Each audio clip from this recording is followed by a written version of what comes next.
This is TECNO Pop 7, and today I will show how you can set up the VPN connection on this device. So to start, you will need to launch the Play Store and install the free Turbo VPN app. So that is exactly what I'm going to do next.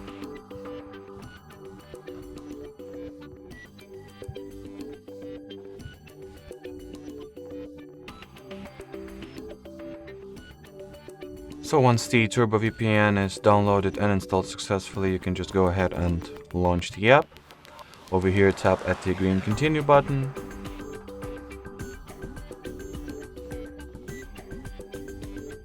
Then skip this ad.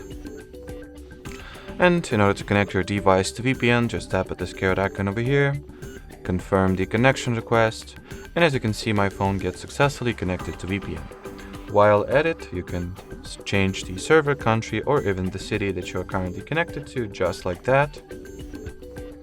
And if you would like to turn the VPN/proxy connection off, just click at the cross icon over there, choose the disconnect option, and that'll be it. So thanks for watching, and bye bye.